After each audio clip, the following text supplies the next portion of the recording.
Hi, this is Carol. Welcome to Tea with Carol. I thought today I'd talk a little bit about the background of how this video came about.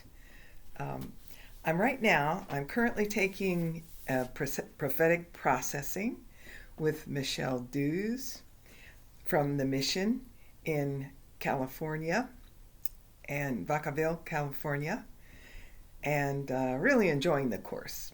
We're, pro- we're processing a prophetic word, one that we've chosen, and it started showing something about me being someone out front, someone like a drummer that goes before the battle, that goes in front of the battle, like a town crier that goes out, like a bell ringer, or like I can't remember the fourth metaphor, but it doesn't matter. It's talking about someone who's out in front, and that's one thing I was not. I was not out in front of anything. Um, it was important for me to be able to come in line with my prophetic word, and I was at one of the community prophetic groups that I'm in is with the UK. There are people in the UK, and it's a lot of fun. I really like to be there. But as we were prophesying for each other and sharing and talking to each other, one of them said to me something along the lines of how people were going to be coming to me. And I told her, "You gave me that word before." And she said, "Do a YouTube video." And it was just a shock to me. It's like, what?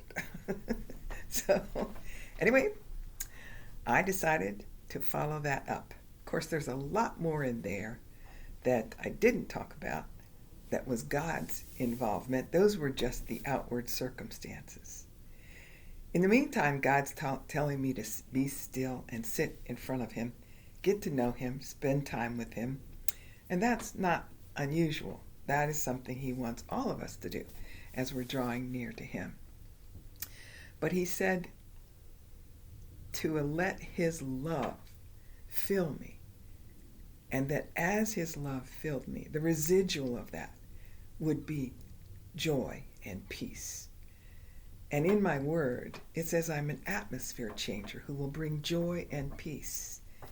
And I thought, well, that's one way that I can be filled up with the joy and peace of God by receiving His love. So for the last few weeks in my quiet time, I've just been saying, Lord, I receive your love. I receive your love. He said, let love crowd out everything else in your life. And it did actually make a difference. During that call with someone else on the UK call, she got back to me later and she said, I really felt the love of the Father so strongly when you were prophesying over me. I felt so seen and known. And that to me was just like, oh, look, God, that's what you're doing. That's what you said to do.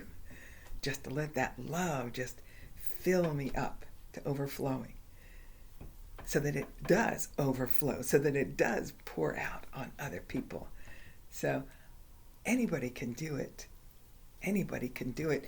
I did find that one of the ways that I found how to receive from God was simply to ask. I'd been prayed over a lot of times. This must have been maybe 20, 30 years ago.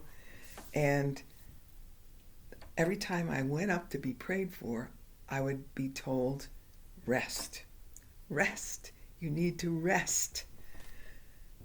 I did everything I could to try to rest. Took a vacation, tried to limit my schedule, did everything. But I would still receive the same word when I was prayed for. Rest. Receive rest. Finally, just in desperation, I just said, Lord, I receive your rest. And I just waited. expectantly that his rest would fill me. I didn't know anything had happened differently then, but the next time I went up to be prophesied over, the Lord said, "You've received my rest for the first time in your life." And that was quite a surprise.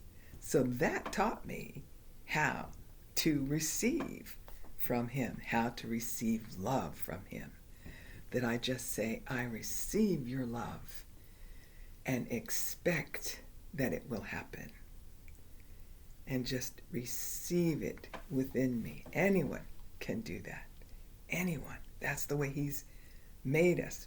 But it's like the things of God are like mysteries that we get the opportunity to seek out, that we get the opportunity to explore, to find. And he gives us things like he gave the parables to the disciples and to the people. He spoke in parables, Jesus did, because he was giving them a little bit. But the disciples would go to Jesus and say, "Tell me, what did you mean by that?" And he would explain. So when we go to God with a little bit that we hear, he will explain it to you. The nicest thing I've ever heard, the nicest description of prophecy that I ever heard, is a prophetic word is an invitation to a conversation with God. And I have to attribute that to Michelle Dews, because that's where I heard it. So anyway, I just encourage you to go into that invitation for a conversation with God. All right. See you soon. Bye-bye.